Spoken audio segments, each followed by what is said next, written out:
वंदे मातरम, जय हिंद, जय भारत। दोस्तों, नवीनतम करंट अफेयर की महत्वपूर्ण सीरीज को लेकर मैं आ रहा हूं। और दोस्तों, ये महत्वपूर्ण जानकारी है। 3 क्रिमिनल लॉ बिल लोकसभा में पास हुए, महत्वपूर्ण जानकारी है। तो दोस्तों, वीडियो देखने के पश्चात अपने साथियों को इस जानकारी को साझा करें और शेयर करें।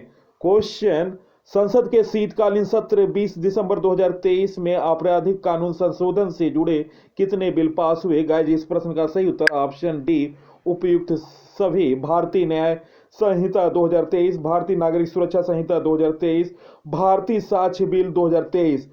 दोस्तों, संसद के शीतकालीन सत्र के दौरान बुधवार 20 दिसंबर को आपराधिक कानून संशोधन से जुड़े 3 नए बिल लोकसभा में पास हो गए।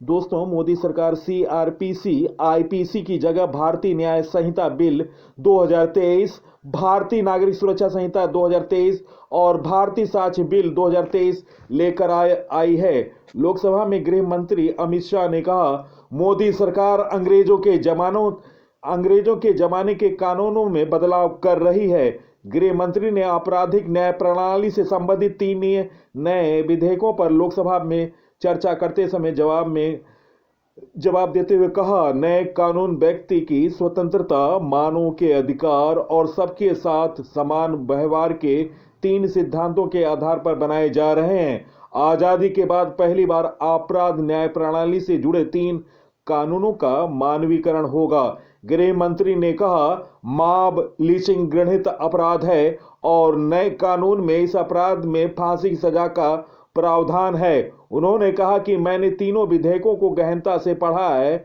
और इन्हें बनाने में 158 परामर्श सत्रों में भाग लिया। अमित शाह ने बताया कि पहले रेप की धारा 375, 376 थी। अब जहां से अपराधों की बात शुरू होती है, उसमें धारा 63, 69 में रेप को रखा गया है। गैंग रेप को भी आगे रखा गया है। बच्चों के खिलाफ अपराध को भी आगे लाया गया। मर्डर 302 था, अब 301 हुआ है। गैंग रेप के आरोपी को 20 साल की सजा या जिंदा रहने तक जेल की सजा होगी। लोकसभा में गृह मंत्री अमित शाह ने दोस्तों सीआरपीसी में 484 धाराएं थी, अब इसमें 531 धाराएं होंगी। 177 धाराओं में बदलाव किए गए और 9 नई धाराएं जोड़ी गई, 39 नई उपधाराएं जोड़ी गई, 44 नए प्रावधान जोड़े गए। दोस्तों, बता दूं, भारतीय न्याय संहिता, भारतीय नागरिक सुरक्षा संहिता और भारतीय साक्ष्य अधिनियम विधेयक अगस्त में लोकसभा में पेश किए गए थे। ये क्रमशः आपराधिक प्रक्रिया अधिनियम 1898, भारतीय दंड संहिता 1860 और भारतीय साक्ष्य अधिनियम 1872 को रिप्लेस के लिए लाए गए। हालांकि बाद में उन्होंने वापस ले लिया गया और उन्हें समीक्षा के लिए बीजेपी सांसद ब्रिजलाल की अध्यक्षता वाली 31 सदस्यीय संसदीय अस्थायी समिति के पास भेजा गया। विशेषज्ञों और स्टेक होल्डर से परामर्श के बाद पिछले सप्ताह लोकसभा में नए बिल पेश किए गए। भारतीय न्याय द्वितीय संहिता 2023, भारतीय नागरिक सुरक्षा द्वितीय संहिता 2023, भारतीय साक्ष्य द्वितीय विधेयक 2023।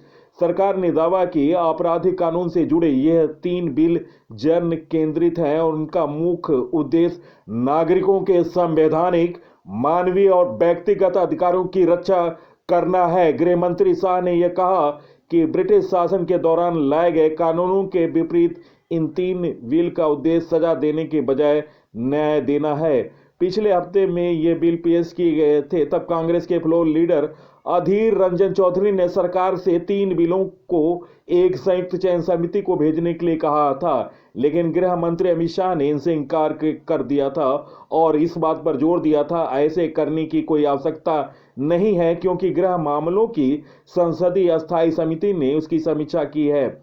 दोस्तों, लोकसभा और राज्यसभा से रिकॉर्ड अभी हाल में 143 विपक्षी सांसद निलंबित किए गए।